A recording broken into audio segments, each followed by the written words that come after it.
At a young age, I kind of felt very responsible for my family. My dad, when I was 5 years old, gave me the speech of, "You're the man of the house. I'm sorry, me and your mom have to separate." And, just the normal speech that you get. And I felt in control. I felt like it was my family for some reason. And that literally put something in my brain from a young age that this is my family and I needed to take care of them. And that's kind of, I didn't really know that was going to be the way I grew up, but it stuck with me. And I felt very responsible for my mom and my little brother my whole life, and that's pretty much how it stayed. Sports was the only thing growing up that made me feel of use to an extent. It made me belong is what it was. It's not that it made me feel of use, it made me belong. Sports was everything to me. I just loved to compete. For whatever reason, competing was what drove me from a young age. If it was video games, me and my brother would fight over it. If it was a wrestling match over the beanbag, I would win the beanbag. It did not matter.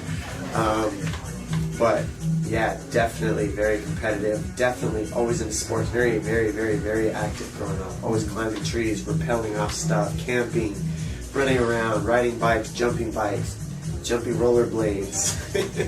All that stupid kid stuff you do.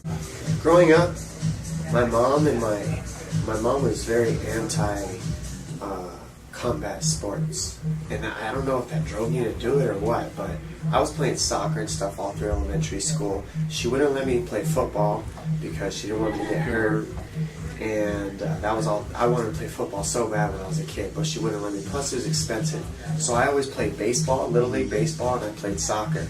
And those were the most free sports I could play and get it all out. And basketball I played too every now and then. But as I got older, I went in one day to I hit junior high, in 7th grade. And when I hit junior high, I was looking for soccer tryouts. Well, soccer season and wrestling season were at the same time. I walked into the wrestling room looking for soccer tryouts, which were taking place at the same time.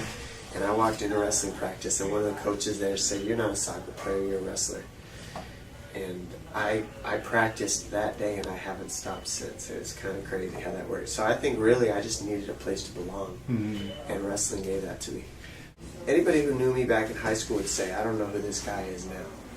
And that's just because I was very quiet. I kind of have always been that guy that sat in the background, and I like to watch people.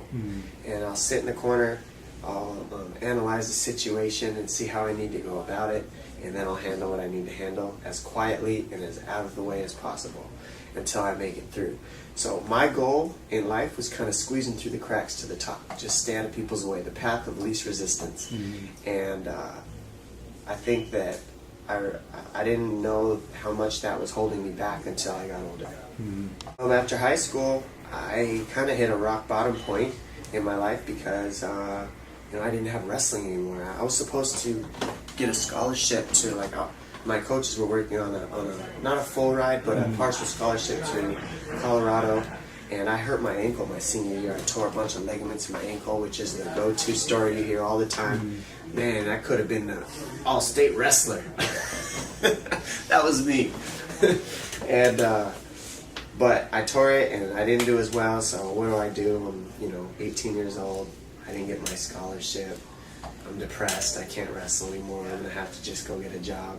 So I didn't care about my ACTs, and I didn't do well on them.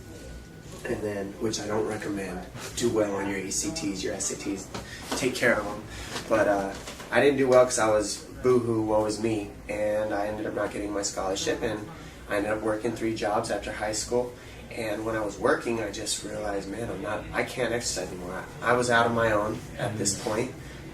Me and my mom and my family I hit that point where it's like, I'm a man, and I wasn't, and my family had to show me that.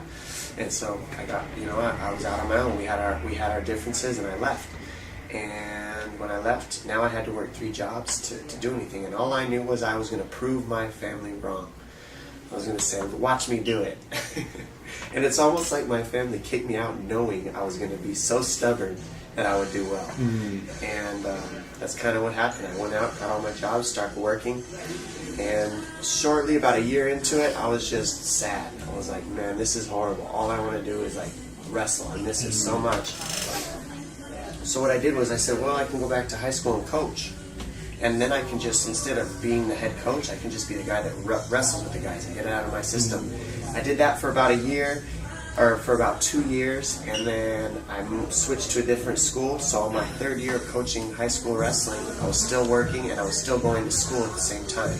So I had 2 jobs. I was going to school and I was coaching wrestling. And my wrestling job was another job. And from there, I would get the wrestling I needed, but then one of the students that I had said, hey, you should come check out this gym I went to. I can bring you for free and you can try the class. You can punch, you can kick, you can wrestle, you can do everything. And I was like, I don't know, man, I'm not really a puncher. I'm not a fighter at all. So what do you mean, you wrestle, man, you can fight? I'll try it. So I went with him, and exact same situation that happened to me in 7th grade when I walked into the wrestling room happened to me with MMA. I did 1 class, and I never stopped, and never looked back, and here I am. Never in a million years thought it would turn into anything what it is today. But once I started doing it, I remember I started sparring. I had my first sparring. They wouldn't let me spar at the gym I was at for 6 months. So all I did was box. I fell in love with it, and I just I was like a wrestling mentality. Now I was boxing, and I changed over and I said, I'm going to get good at this. I want to be able to fight. It would be cool. And I just tried it as a hobby, and I just enjoyed it and wanted to be able to fight. And then it turned into something really big when I had my first sparring. And I found out I was 18 years old and I'm sparring 35-year-old men, and I'm dropping them and they don't want to fight and they're quitting. And I'm like, when you're 18 doing that to an older man, there's something in your head that says, I can do this, even if it's not true. So my brain said that, and I said, I can do this. I'm better than I think. I'm getting, and I had my first fight about 9 months after my first day in that gym at 155 pounds. And it was a really tough fight. It went the distance, go figure. And I stayed out of a lot of submissions and barely won the fight. And then after that, I just said, wow, this is something I'm going to end up trying to do, I think. And I got to put together a good win streak, 6-0, and then I made my move.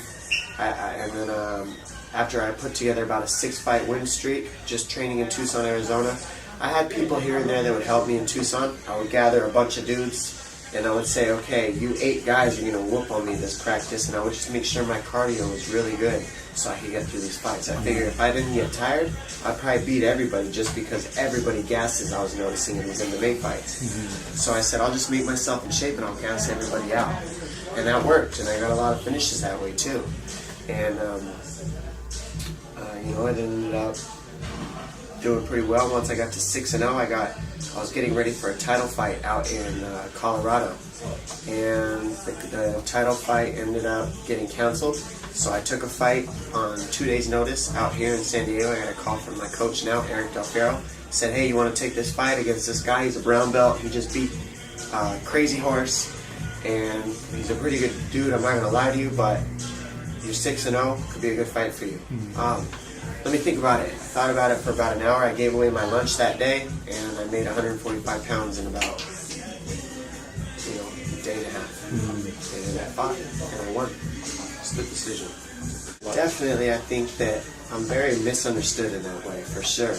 Outside of the cage, I'm like everybody else. I'm a normal person. I'll talk to anybody. I'm not too cool for anyone. I'm just hanging out. You see me that week of the fight, which is when I would say 95% of the audience sees me, is when I'm getting ready for a fight. You don't want to be around me. I'm not a happy camper. I'm cutting weight. I'm about 25 pounds under what I'm supposed to weigh. I'm in the mental mentality that I'm going to beat the hell out of somebody on national TV for a long period of time. That being said, my brain kind of goes to a different place.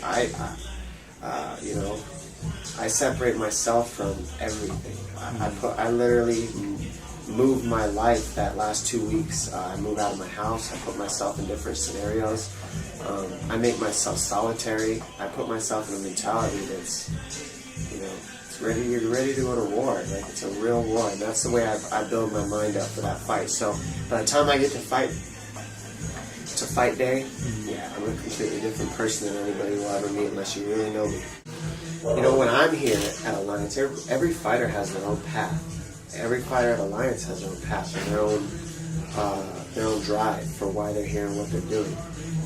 Mine is I have I believe I'm here to keep doing what I've been doing, and that's winning to be the best fighter on the planet. Everybody here shares that as a fighter, but what they do with it and how they use that power is all up to them. And for me, it's about, and I think that carries over between all of us as teammates, is that we help each other. It's not a one-dimensional sport. You look at sports all around the world, and the sports that compete at the highest level are all teams. And something that is old school mentality in MMA is that it's a one-person sport. You make your own training, you do it yourself. There's no coaches.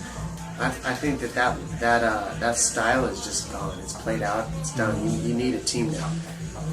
The closest thing I can explain to proving that point is a wrestling team. The best wrestling teams in the world are the best because they're a team. You think those wrestlers, even though it's an individual sport, wrestle by themselves all the way to get to the top.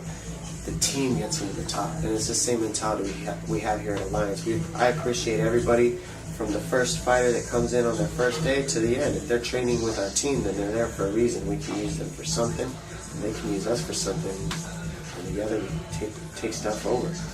I would say, for me, something that makes me feel the best, it's probably not obviously my biggest accomplishment, in my opinion, has been, winning my world title. That's been my focus and everything that I've worked towards up to this point. But it's been winning those titles and then being able to, I could have all the titles in the world if I don't do something good with it. It feels good. For me, it's about sharing the experience with other people. So I got my brother, my mom, my family. I got friends that I've been able to bring out from back home to help them, accomplish goals and things they want to do. So just being able to help others and myself has been just, to get out of the dump that I was in growing up sometimes, help my whole family out. That's been my biggest accomplishment, is coming out and making it happen.